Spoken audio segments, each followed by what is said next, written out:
দেশের প্রতিটি নাগরিকের রাজনৈতিক এবং অর্থনৈতিক ক্ষমতায়ন নিশ্চিত করার মাধ্যমে আমরা আমাদের দেশকে একটি শক্তিশালী ভিত্তির উপরে প্রতিষ্ঠিত করতে চাই, যাতে করে আর কোনো ফ্যাসিবাদ কিংবা তাদের তাবেদার অপশক্তি মানুষের স্বাধীনতা কেড়ে নিতে না পারে, কথা বলার অধিকার কেড়ে নিতে না পারে।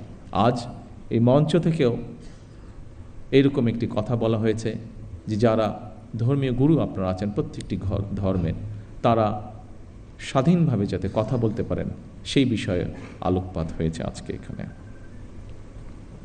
আমি সবসময় বিভিন্ন সময় আমার বক্তব্যে একটি কথা বলার চেষ্টা করেছি। আমি একজন রাজনৈতিক কর্মী হিসেবে দৃঢ়ভাবে বিশ্বাস করি যে দেশের নাগরিকদেরকে যদি দুর্বল করে রাখা হয় তাহলে রাষ্ট্র কখনোই শক্তিশালী হতে পারে না।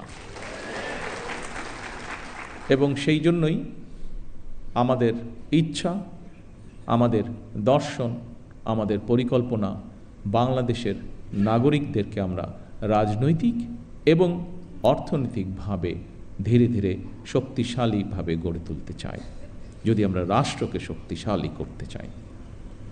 সম্মানিত উপস্থিতিবৃন্দ, ধর্ম বর্ণ নির্বিশেষে প্রতিটি শ্রেণী পেশার মানুষ তথা প্রতিটি নাগরিকের আর্থিক সামাজিক নিরাপত্তা নিশ্চিত করার জন্য সরকার রাষ্ট্রীয় সামর্থ্যের সবটুকু দিয়ে চেষ্টা চালিয়ে যাচ্ছে এবং ইনশাল্লাহ চালিয়ে যাবে।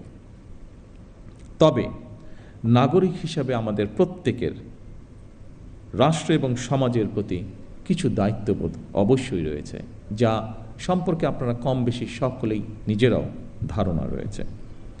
নাগরিক হিসেবে আমরা যদি যে যার অবস্থান থেকে রাষ্ট্র এবং সমাজের প্রতি যার যার সঠিক দায়িত্বটি পালন করি, আমি এই দেশের নাগরিক হিসাবে একজন রাজনৈতিক কর্মী হিসাবে দৃঢ়ভাবে বিশ্বাস করে ইনশাআল্লাহ দ্রুততম সময়ের ভিতরে আমরা রাজনৈতিকভাবে এবং অর্থনৈতিকভাবে একটি সুন্দর স্বনির্ভর আমাদের প্রত্যাশিত বাংলাদেশ গড়ার কাজে এগিয়ে নিয়ে যেতে পারব।